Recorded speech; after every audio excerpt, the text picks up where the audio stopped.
Lumipas ang 1 linggo mula nang makapag-usap kami ni Jason, na sa palagay ko ay isa na sa pinakamaayos at payapa naming pag-uusap na dalawa. Nagstay kami ng isa pang araw sa resort, para magliwaliw at mag-enjoy na rin kasama sina Jude, Ate Helen, Tita Sierra, bago sila tuluyang umuwi ng Maynila. Ang mga anak kong si Flynn at Felice, ay ayaw halos mahiwalay sa ama nila, kaya naman sa buong araw na lumipas namin sa resort, ay si Laisha ang kasama ko, habang nakasunod lang sa mag-ama. Sinabi ko kay Laisha ang plano kung pagbalik sa Maynila kasama siya. Noong una ay hindi siya makapaniwala na isasama ko siya doon. Dahil aniya ay sino ba naman daw siya sa buhay ko para isama ko pa hanggang sa Maynila. Kahit anong mangyari isasama ko siya, dahil alam ko na wala na siyang mga magulang, at magmula pa naman noong makita ko siya sa simbahan, nangako akong kukupin ko siya bilang tunay na kapatid, at isa sa parte ng pamilya ko. Hindi rin naman pwedeng iwanan ko siya, dahil malulungkot ang kambal kapag may iwan siya. Kinalokan ng mga anak ko na siya ang kasama, at nag-aalaga sa mga ito, kaya alam kong malulungkot sila. Agad kong pinaasikaso kay Laisha ang mga dokumentong kailangan niyang kunin sa paaralan na pinapasukan, dahil ora mismo pagkarating namin sa Maynila, ay mag-e-enroll kami sa bago niyang papasukan na eskwela. Nagpaalam ako sa mga taong naging kaibigan, at naging malapit sa akin sa palengke man o sa ibang parte ng lugar na ito, kung saan tinanggap at minahal ako ng mga taong hindi ko inaasahan na mamahalin ako, nang higit pa sa kaibigan lang. Nalungkot man sina Aling Mereng, pero lubos-lubos naman daw ang kaligayahan nila, dahil sa wakas raw ay babalik na ako sa lugar, kung saan handa na akong harapin ang hamon ng buhay ko, para harapin ang mga magulang ko, at para na rin makita ko muli ang mga ito. Agad kong binalita kay Shelo ang naging plano ko, at syempre ang naging pag-uusap namin ni Jason, na alam kong kahit wala siyang sabihin, ay naging masaya siya, dahil nakapagdesisyon ako ng tama, at hindi nag-aalinlangan sa buhay ko. Naging abala si Jason sa ilang araw na lumipas, bago kami tuluyang umalis pabalik ng Maynila. Aniya ay may mga bagay siyang kailangan ayusin, nang sa ganoon ay maayos ang maging pagdating namin sa Maynila, lalo na raw ang bahay na tutuluyan namin. Hindi kami masyadong nakapag-usap pa muli, kaya naman hindi ko man lang siya matanong, kung ano ang magiging setup naming dalawa, kapag nasa Maynila na kami at sa bahay niya kami titira. Oo, mahal ko siya, at naamin ko na iyon kay Jason, pero hindi ko lang maiwasan na mapaisip tungkol sa mga bagay na pwede pang mangyari. Babalik ako sa Maynila, sa lugar kung saan marami ang nakakakilala sa akin, hindi bilang ako kundi bilang anak ng mga magulang ko, na tanging tingin sa akin ay pagkakamali lang ang dulot sa buhay nila. Paano kung mahusgahan na naman ako ng ibang tao, madamay pa ang mga anak kong walang muwang sa mga nangyari sa akin noon? Hindi ko naman hahayaan na mangyari iyon, pero hindi ko lang talaga maiwasang mag-alala para sa kanila. Hindi rin mawala sa isip ko, kung paano ko haharapin ang mga magulang ko, oras na makita ko silang muli. Alam ko naman na hindi nila ako hinanap, dahil sila naman din mismo ang nagtulak sa akin palayo. Natatakot lang ako na baka itaboy pa rin nila ako, kahit taon na ang lumipas. Magulang na ako at walang araw sa buhay ko, na hindi ako humiling na sana isang araw makita ko si mommy at daddy na dalawin ako, o kaya ay marinig ang boses nila na kinakamusta ako. Mula nang maipanganak ko ang kambal, palagi kong hiling na sana masaya sila, dahil wala na kahihiyang tulad ko para sa kanila. 2 araw bago kami tuluyang umalis, patungong Maynila ay naisip kong puntahan si Mayor para magpaalam. Kaya lang ay masyadong abala ang alkalde dahil sa kampanya, kaya naman minabuti kong mag-iwan na lang ng sulat para sa kanya. Alam kong masaya siya sa desisyon na gagawin ko, at alam ko rin na sa oras na mabasa niya ang iniwan kong sulat, ay proud siya sa akin, dahil finally gagawin ko na ang bagay na palagi niyang sinasabi sa akin, at iyon nga ay ang bumalik na ako ng Maynila, kung saan daw ako mas nababagay. Nang malaman ni Flynn at Felice na aalis kami sa probinsyang ito, kung saan ko sila sinilang at uuwi na ng Maynila, kung saan naman ako talagang nanggaling, ay kapwa tuwang-tuwa ang magkapatid. Ika pa nila ay makikita na raw nila ang lolo at lola nila, na mas nakadagdag sa excitement nilang magkapatid. Something's bothering you, love? Antag na tanong ni Jason, na basta na lang sumulpat sa harapan ko, nang hindi ko napapansin, at ewan ko ba bakit sa tuwing naririnig kong tinatawag niya akong love, ay sumisikip ang bawat paghinga ko. Nandito ako ngayon sa labas ng bahay, habang nakatayo at nililibang ang sarili. Eto na ang huling gabi namin dito sa probinsya, at bukas nga ay tuluyan na kaming tutungo sa Maynila. May mga iniisip lang, sagot kong antag kay Jason. Care to share? Tanong na antag niya, sabay abot sa akin ng jacket niyang kanina lang ay suot niya. Ano kaya ang mga pwedeng mangyari sa akin, oras na bumalik ako sa Maynila, oras na makita at makaharap ko ulit ang mommy at daddy, seryoso kong antag sa kanya. I told you not to think too much, right? At sabi ko naman sa'yo, sasamahan kita kahit anong mangyari, huwag kang mag-isip ng kung ano-ano ng mga bagay na makakagulo sa isip mo. I know you love, you're thinking about me and the kids. Na baka mahusgahan ng iba, hayaan mo sila, kasi hindi nila alam ang mga pinagdaanan mo. Listen to me, okay? Antag niya sabay sapo sa mukha ko, gamit ang dalawang kamay niya. I'm so proud of you, because you overcome everything, nagawa mong maging matatag ng ikaw lang. I'm so proud of you, dahil sa kabila ng hirap na dinanas mo, napalaki mo yung mga anak natin ng maayos at disiplinadong mga bata, antag niya sabay halik sa noo ko, na siyang ikinagulat ko. Wala akong may pagmamalaki sa kanila, Jason, malungkot ko pa na antag, at hindi pinahalata ang gulat na dulot ng paghalik niya sa akin. Oh, cut that crap, Emma. Yung pagiging matatag, at mabuting ina mo pa lang sa kambal natin nakaka-proud na iyon. Don't stress yourself, love. Para sa akin palagi kang sapat, dahil kahit kailan hindi ka naging kulang.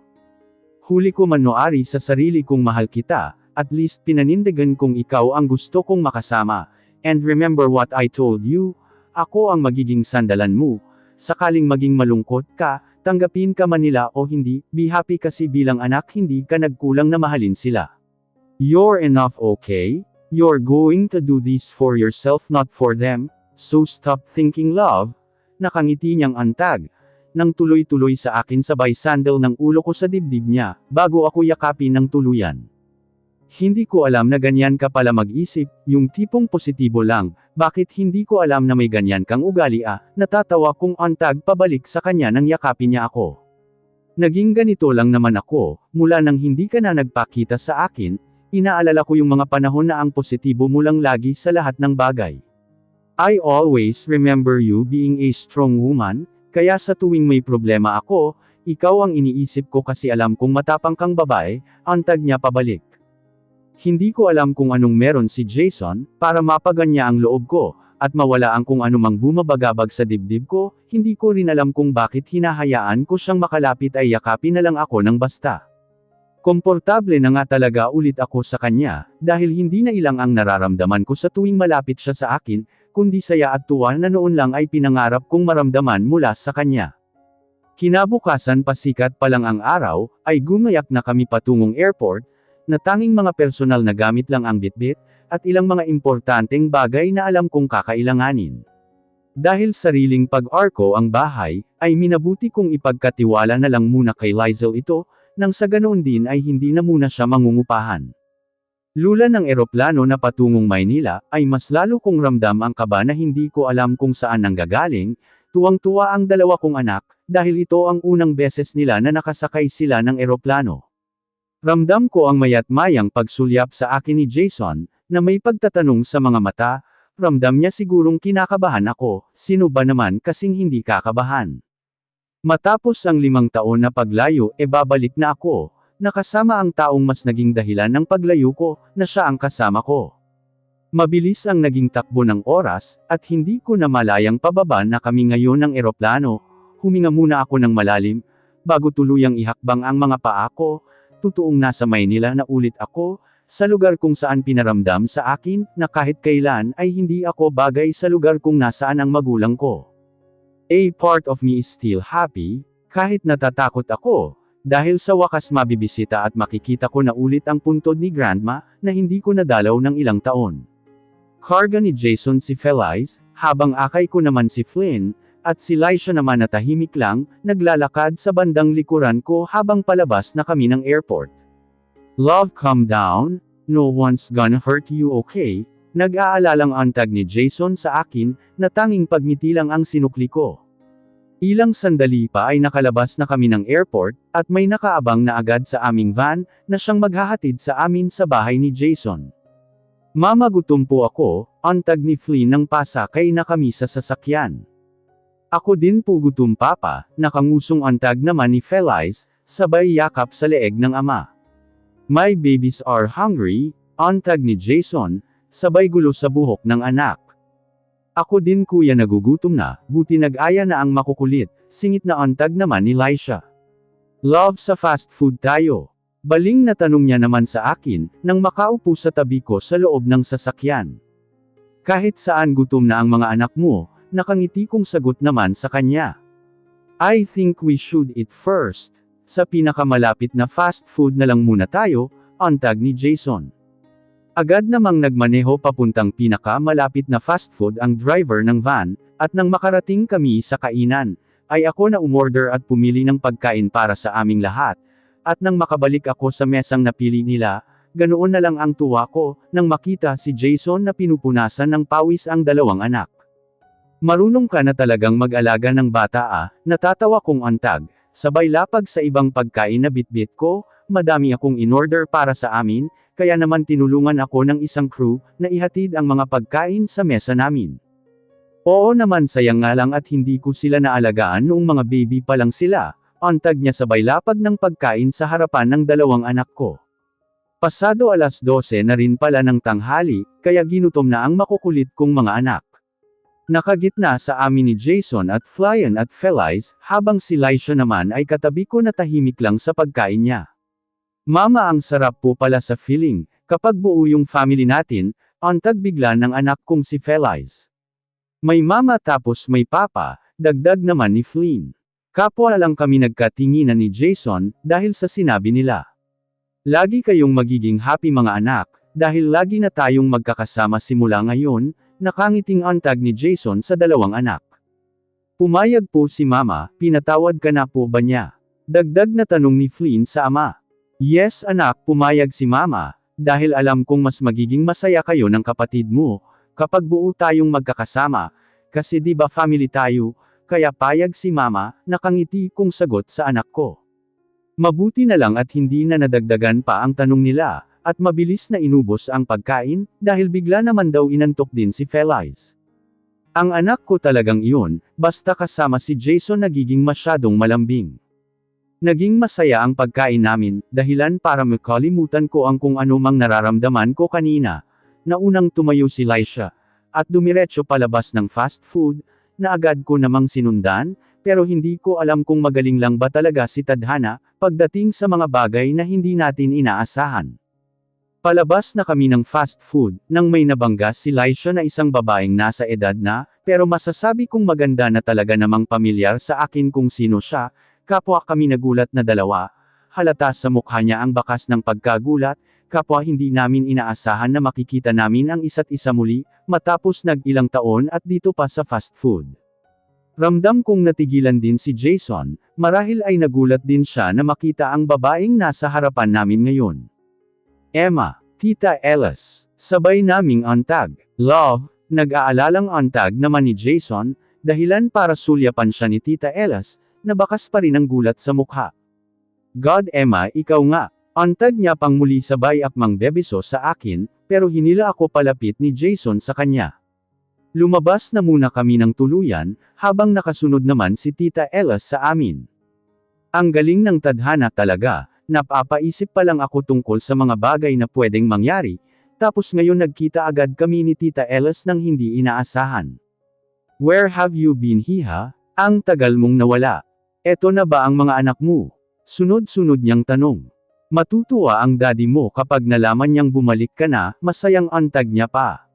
Si dad sasaya na makita ako, imposible ata iyon, dahil siya pa nga mismo ang nagtulak sa akin para umalis. Tita, can we just talk some other time? Pagod pa kasi ang mga anak ko, I'm sorry. Imbis na sagutin ko ang mga tanong niya, ay pinutol ko na agad ang pagkakataon niya, na tanungin pa ako tungkol sa ibang bagay. Handa akong makita at makausap sila, pero hindi sa biglaang pagkakataon. Mabilis akong sumakay ng sasakyan, habang akay ang anak kong si Flynn, na agad namang nakasunod si Jason, at maingat na hawak ang ulo ni Felice, dahil nakatulog na nga ito ng tuluyan. "Are you okay?" Nag-aalalang tanong agad sa akin ni Jason. "Okay lang ako," maikling sagot ko sabay ngiti sa kanya. Nakita na ako ni Tita Elas, kaya hindi ako magtataka na agad iyong malalaman ni Daddy. Sana lang ay maging maayos ang lahat, sakaling magkita-kita kaming muli.